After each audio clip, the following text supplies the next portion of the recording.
Good morning, Julie. How are you? Good morning, Richard. I'm well, thanks. How are you? So Julie is my sister's name.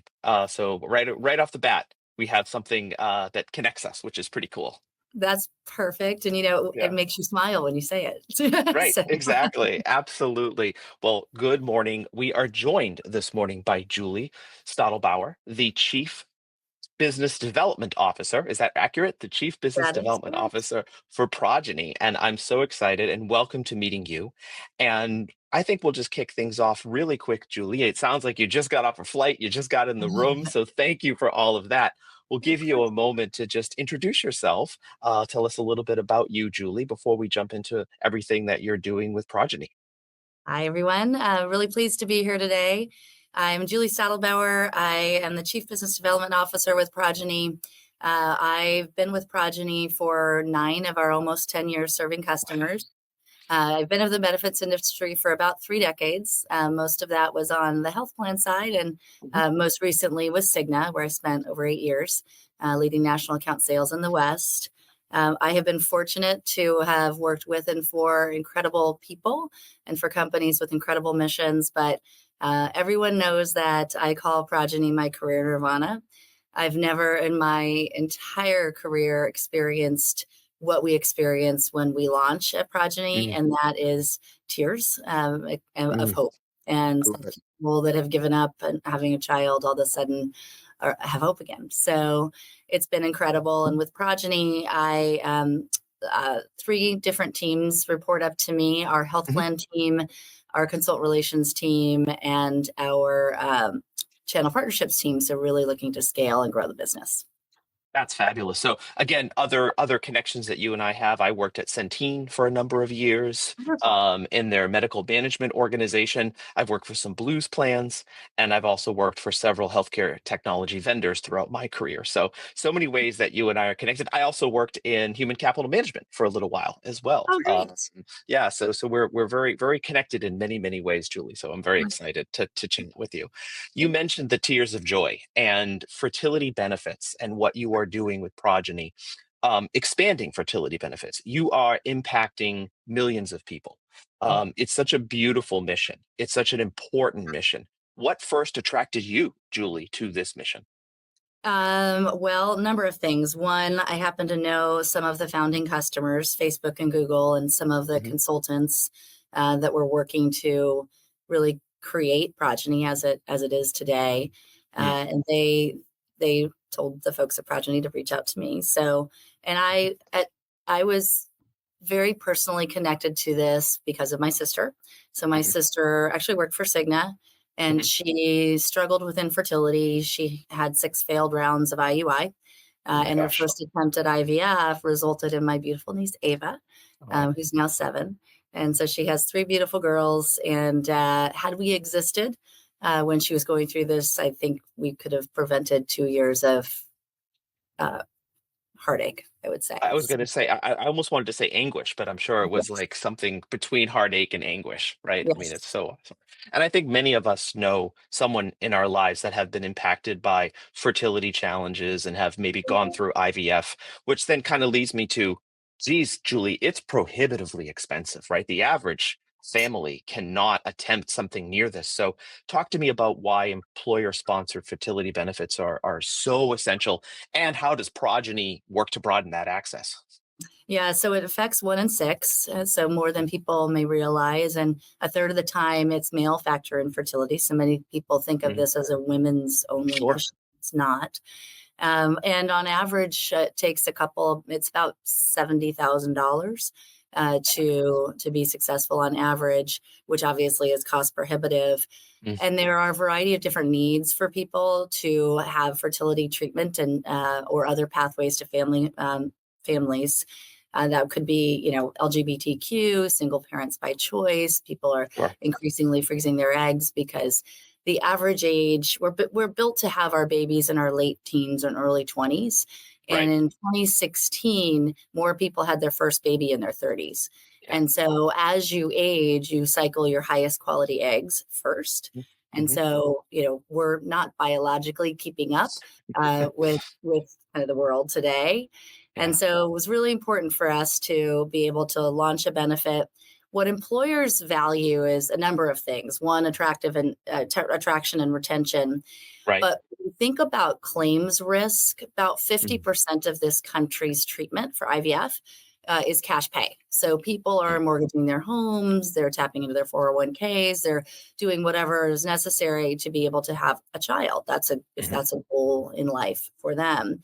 And so when you do that, people tend to make different decisions than if they had comprehensive coverage and were able to follow that board certified physician's recommendations. And so what you mm. see with that is transferring multiple embryos and things like that, which result in multiple birth rate of almost 7% Wow. nationally with IVF in this country. And the natural twinning rate is only about 2%. Mhm, And so employers are at risk and on the hook for the birth. And so you have mhm. higher NICU expenses, which far outweigh the costs of IVF. They can be in the millions of dollars. I Oh, mean, we sure. original customers had $6 million triplets, Mm, and that was just in the first year for the my birth. goodness. Didn't even it didn't even take into account kind of the medical complications and costs instead. And Sure. so employers are looking at this as well, in addition to all the benefits of attraction and retention Mm, and inclusiveness. They're also looking at it as claims risk mitigation. So mhm, really taking best practices that we have in benefits, which is to ensure that people seek treatment from the best, highest quality physicians and follow those board certified physicians' recommendations. So that's what they're doing now, and mm, it results in just the benefits team becomes the hero. mm. We get to talk about how many babies people have been able to have because of this incredible benefit that they have elected to offer to their folks. I can't think of a better KPI, right? That you It's can put out there, right? I mean, it's I'm sure everyone always says to you, "What are your performance indicators, and what are your how do our clients know that they're achieving value by using Progyny?" And you could just show that number, right? And it seems like right. game over. Yeah, I mean, it's so when we go to conferences, people come up to us and they point to their bellies and they're like, "This is a progeny baby," and Oh, there's that's so cool. That's so it's cool. very rewarding. I mean, it's very rewarding. I'm sure in no small part to the effort of your team and you, Julie, looking after business development and alliance partnerships, channel partnerships, the health plan relationships. You've grown. 460 employers, 45 industries. That's pretty impressive.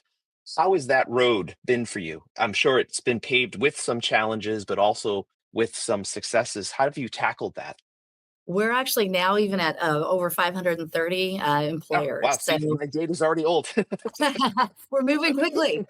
So That's that's outstanding. my Yeah. job. So, Yeah. yeah. So it's been a really interesting and incredible journey. So when we first started, we were founded by tech companies. And Mhm. so most of the growth in our early years was with tech organizations. And so where you have really high attraction and retention and competitiveness goals Sure. there. And so the fact that we're in 45 different industries really, I think, is very powerful because Mm, it demonstrates that we've started as a nice to have benefit and quickly moved to a need to have benefit when we're sure. growing in areas like financial institutions and health care companies, retail, and all of that, even education and higher education. So it's really been nice to see that shift. Yeah. And when I think about some of the channel partners, I mean, one of the things that we did back in 2018, we launched Progyny RX. And we did Hmm, that because the pharmacy experience for members going through treatment was wrought with abrasions. And mm, people were calling us. It's probably the most anxiety ridden part of treatment. You're injecting yeah. yourself for the first Sure. time, and it's very time sensitive.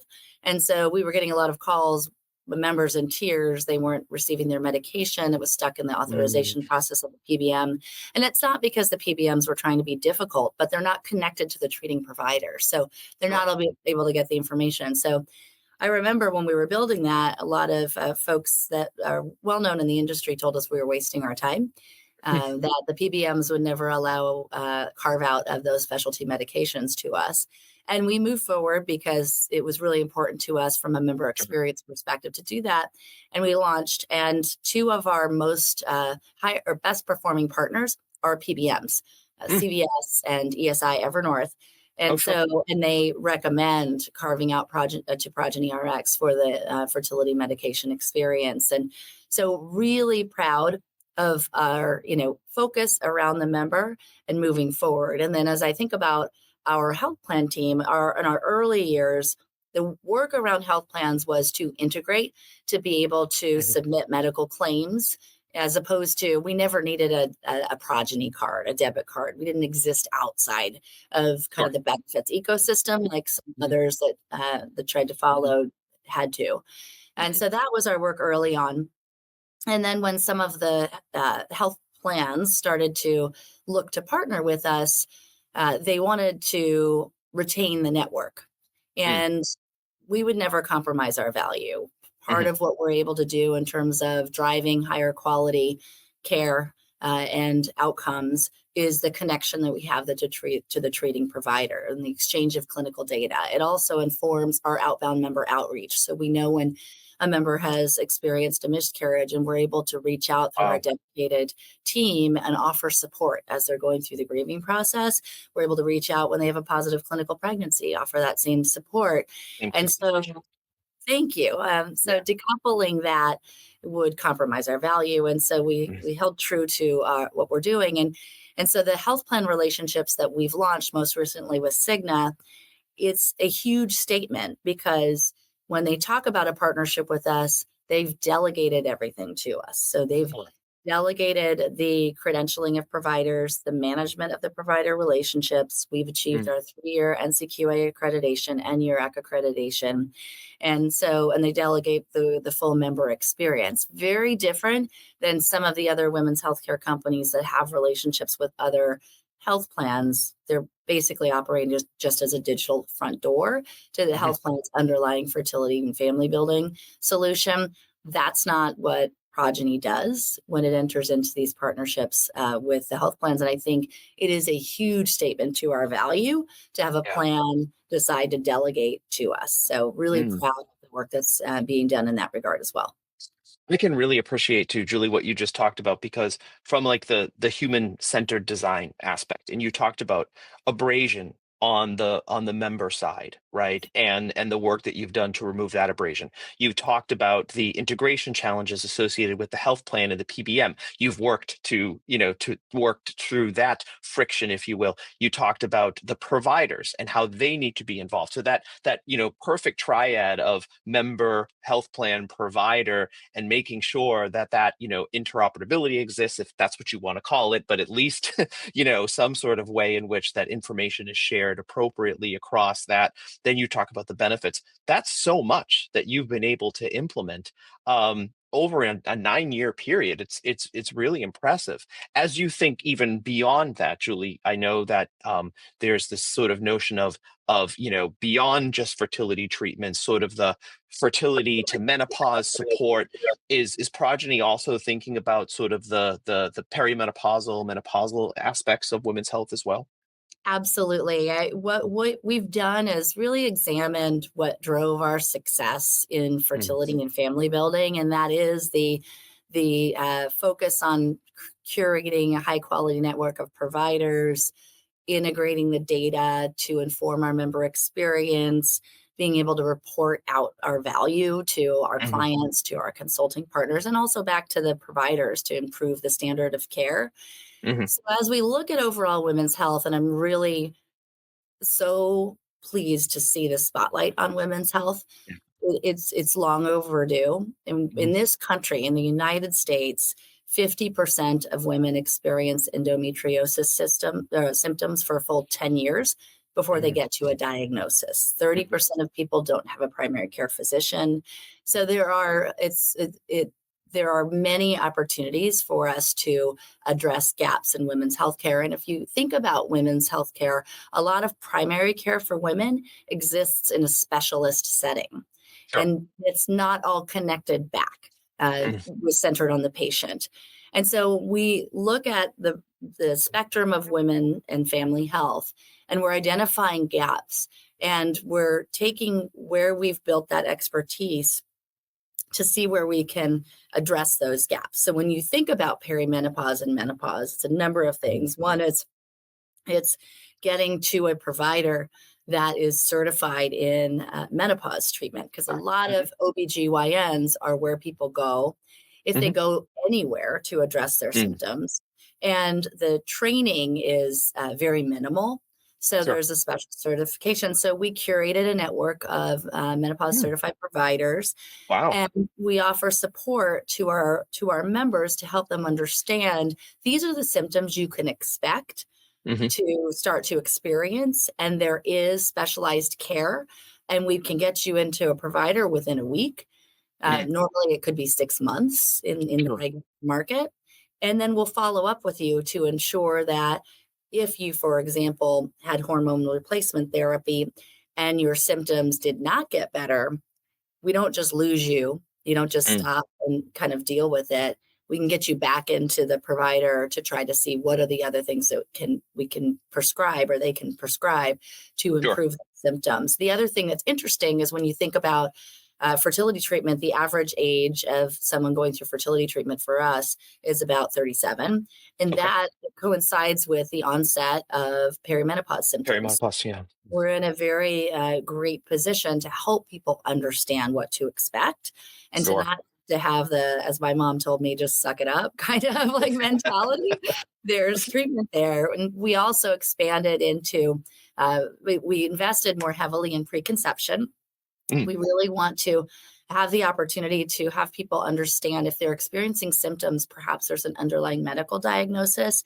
And if Mm. we can get you into treatment, perhaps we can avoid the need for fertility treatment altogether if Sure. someone wants to have a child. We've also launched a relationship with One Medical for primary care. So, Mhm. really thinking about families and thinking about postpartum women, Mm. typically about 30% of women don't have their postpartum visit. So Right. how can we make that more accessible to women by creating opportunities for family visits where they're also bringing their child at the same time? Sure. So really excited about that. When I think about the pregnancy program that we launched, it was interesting. We have such a high touch experience with our members and our dedicated patient care advocates and care team that surrounds them. We're on average during fertility treatment interacting with people about 15 times, and the average call around fertility is upwards of 15 minutes long. Some of Mhm. our calls go 2 hours long. We go very deep. Wow. We're often the only people that people can talk about because it's something Right. that we're trying to break stigmas, but they very much still exist. And so Right. when we think about someone achieving a pregnancy and we were referring them to other maternity programs, we were told they were being let down because it wasn't this Mm. kind of personalized experience that we were Mhm. delivering. So we launched our pregnancy program, really leveraged the success that we have in engaging people with outbound phone calls and all of that, the really clinical focus on education and all of that. But when we think about maternity programs, and I think back to my Cigna and my other health plan days, one of the biggest, and you probably experienced this too, one of the biggest challenges you have is engagement in maternity Yes. programs and Yes. engagement early on in the first trimester. Especially. And we're working with, 100% of people going through fertility treatment. They seek us out. Mhm. And when they achieve a pregnancy, they're high risk often. Mhm. And not because fertility treatment makes you high risk, but because of the age at which you achieve that Sure. pregnancy. Sure. So about 40% of the high risk pregnancies are already engaged with us That's good. just through fertility treatment. And then when Yeah. we invested more heavily in preconception, we're getting people pregnant naturally. So they're Mhm.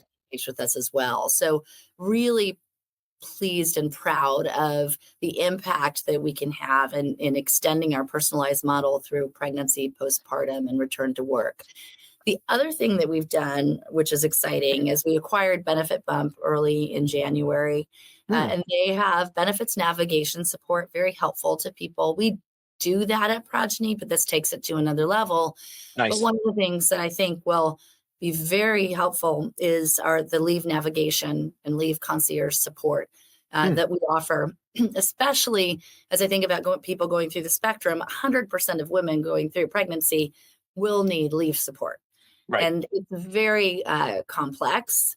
There's a lot going on. You don't want to forget something. And so we'll get 100% of people to engage with us for that leave navigation and support. And that positions us very well as we're looking to support people through that postpartum journey and through Wonderful. that return to work journey as Return well. to work. Yeah, and you said it is so confusing, right? So it is so hard and overwhelming just to think about how you navigate your leave, in addition to, oh, I have to now take care of this little tiny human that I didn't have before. And I Right, also really appreciate what you said about the postpartum engagement. I mean, the 40% number, right? That's very alarming to see that you are able to drive that number higher and higher so that there's a high percentage of engagement postpartum, because we know how important that is as well. right, And the right. approach you're doing with family visits is just outstanding, Julie.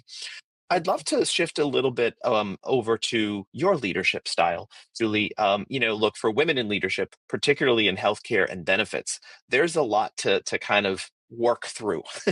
You are a woman working in a women's health organization. This is a podcast dedicated to women leaders. I would love to hear a little bit about your leadership style and philosophy, and then kind of how you think, being a woman as a leader in the healthcare and benefits field has sort of shaped some of that style. Great. Well, thank you. And I love what you all do and bringing a spotlight into women in leadership positions. And I've seen the industry evolve tremendously. I'm I sure. mean, when I first started, I would say it was a boys' club in every sense of the word. And some of the things that I experienced, were just, they wouldn't happen today. And so, Which is just good. which is great. It's Yeah. great. And even thinking about women in the workplace, I mean, Mm, I remember I had a job opportunity that I had my first child, mm, and it was a leadership role, and I originally declined the opportunity because I mm. was worried about my ability to be the mom that I wanted to be and taking on a Right. role like that. And I was assured, no, we're moms, you'll be able to be Yeah. there. We understand where you're coming from. Your Yeah. schedule, Yeah. right? Yeah. And for that first year, I was gone.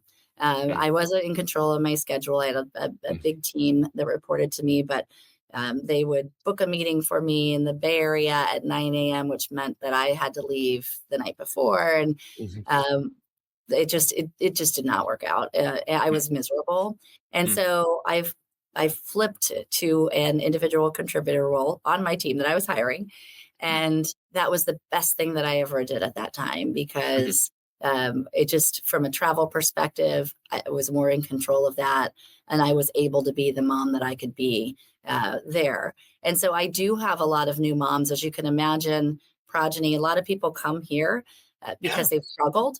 They come here because this is really important Resonates with them. to them. Yeah. Yep. Yeah. And some of them are new moms or aspiring new moms. And so I have that conversation with them, and I Mhm. make sure that, and men too, going on Sure. paternity leave. We have a wonderful new dad that is on one of the teams supporting our health plans. And so really just helping them, I tell them that story through Mm, the interview process. And I say, I want to make sure that if you take this role and you understand kind of travel implications, or let's discuss how mm, you're able to balance this. mhm. So I think that's really important conversation to have in the workplace. Sure. It's not to say that people don't have to make trade-off decisions and things like that, but I Sure. think it's really important to be able to have that conversation and be able to offer support across the team for people for what's important to them in their personal lives as well. And Sure. from a leadership perspective, I lead with empathy and Nice. compassion, Mhm, and I really I learn from the people on my team every single day. They blow me away. mhm, mm, They're incredibly talented people, incredibly intelligent people, very collaborative people, very passionate about the work that we get to do. mm, Honestly, and so it's an environment of constant learning, mm. and it's interesting when I was promoted to the C-suite. Uh, Michael, our president, gave me a book that was "What Got You There Won't Get You There." And Oh, yeah. so really doing a lot of work on, okay, what was success? What did it look like then?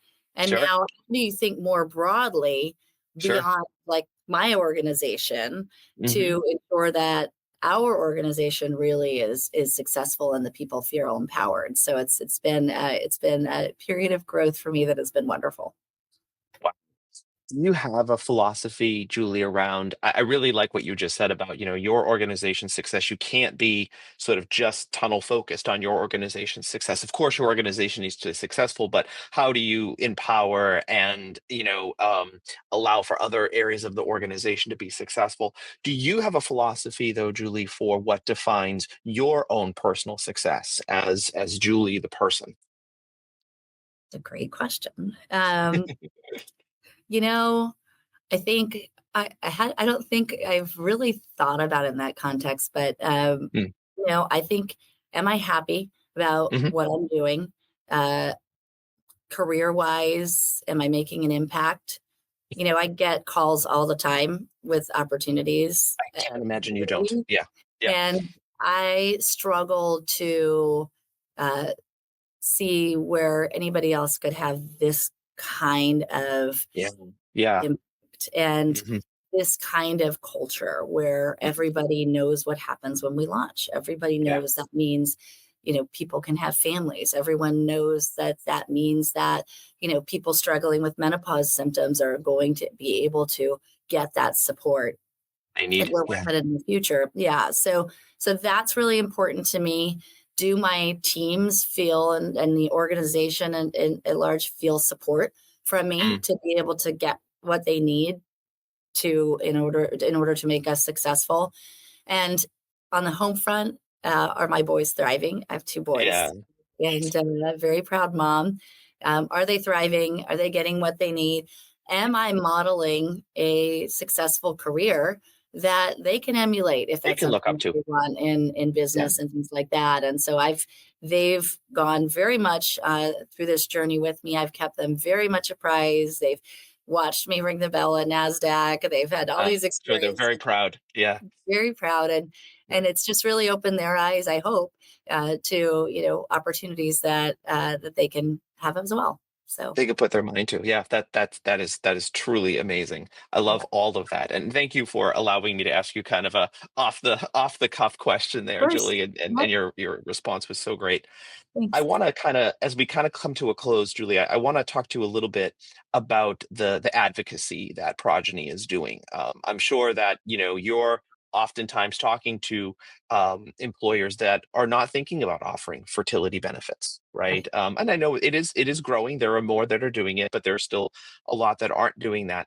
And also, if I'm a listener and I want to go to my employer and advocate for my employer to potentially offer me benefits, how do you sort of navigate that as an organization? What does Progeny sort of do to advise either people, maybe you don't do this, but advising people on initiating those conversations with their employers? Or if you are reaching out to an employer and they're saying, well, sorry, Julie, we can't use Progeny services because we don't offer those benefits. How do you kind of break, I guess, that objection? That's a great question. So I'll talk about fertility first and then kind of broader women's health and thoughts Mm. that we have around advocating for that. So from a fertility standpoint, we have talked to HR. We hear, as you can imagine, we get so many inbound requests for help I bet. from employees, people that struggle and don't have the on average $70,000 to try Yeah, to who? pursue Yeah, a family. yeah, And truly. so we have a lot of support for them to be able to empower them to have the conversations within their workplace to Hmm. advocate for benefits. I do a lot of public speaking. We work with employers to do a claims analysis to help them understand Mm. how we can offset those NICU expenses we that they will have if Mm. people have treatment that aren't supported in the right way to make the right decisions. Mm. We help people understand the opportunity for attraction and retention.